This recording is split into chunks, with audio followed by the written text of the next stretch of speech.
हम लोग आवाज़ बुलंद कर रहे हैं कि सरकार इन तीनों कृषि कानूनों को रद्द करे, क्योंकि किसानों को तबाह करने के लिए, और ये केवल किसान नहीं है विरोधी, बल्कि आम जनता की विरोधी, जो उपभोक्ता है उसके भी विरोधी है। तो ऐसी स्थिति में इस पर पूंजीवाद का ये चक्र न चलाए, और ये जो किसानों को, आम जनता को गुलाम बनाने की प्रक्रिया चली आर्थिक रूप से, उस पर सरकार लगाम लगाए, इसको रद्द करे।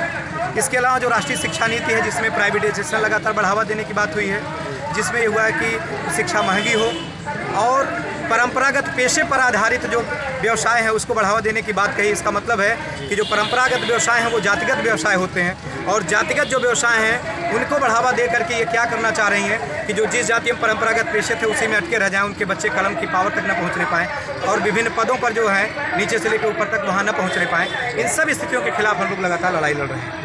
उसके अलावा डीजल और पेट्रोल की आप आसमान छूती कीमतें हैं, सरकार कुछ नहीं बोल रही है, कोई आवाज़ नहीं उठा रही है। आप सोचिए कि इस डीजल की और पेट्रोल की बढ़ती महंगाई की वजह से हर क्षेत्र की महंगाई बढ़ गई है, चाहे खेती की हो, माल ढुलाई की हो, हर महंगाई, और उपभोक्ता पर उसका फर्क पड़ रहा है। रसोई गैस कितना ज़्यादा महंगा हो गया, 2014 से अब तक तो तुलना कर लीजिए, 350 से इस समय 850 के आसपास हो गई है। सब्सिडी दे रहे थे, सब्सिडी का भी काम खत्म हो गया।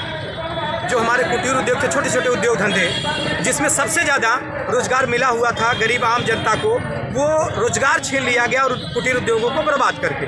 उस पर सरकार का कोई ध्यान नहीं है। सरकार हिंदू मुसलमान, भारत पाकिस्तान, गाय भैंस, मंदिर मस्जिद में कर रही है। सरकार का ध्यान युवाओं की बेरोजगारी की तरफ नहीं। बेरोजगारी बढ़ी है तो अपराध बढ़ रहा है लगातार, और अगर बेरोजगारी ज़्यादा रहेगी तो अपराध पे कोई भी कंट्रोल नहीं कर पाएगा, क्योंकि पेट की भूख से बढ़कर कोई भूख नहीं होती।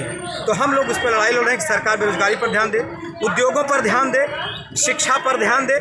शिक्षा का बजट बढ़ाने के साथ साथ जो ये राष्ट्रीय शिक्षा नीति लेकर के आए, भेदभाव बढ़ावा देने वाली, उसको रद्द करें। इन सब चीज़ों को लेकर के जन अधिकार पार्टी भागीदारी संकल्प मोर्चा प्रदेश के 75 जिलों में और सभी जिला मुख्यालय और तहसीलों में हम लोग ज्ञापन देते हैं हर सोमवार को, और अनवरत जारी है। ये तब तक जारी रहेगा जब तक कि सरकार हमारी मांगे नहीं मान लेती, और अगर मांगे नहीं मानेगी तो जब तक हम इसको उखाड़ के फेंक नहीं देंगे तब तक हम मानने वाले नहीं। क्या नाम है आपका? बबलू मौर्य, मंडल प्रभारी, आजमगढ़ मंडल, जन अधिकार पार्टी।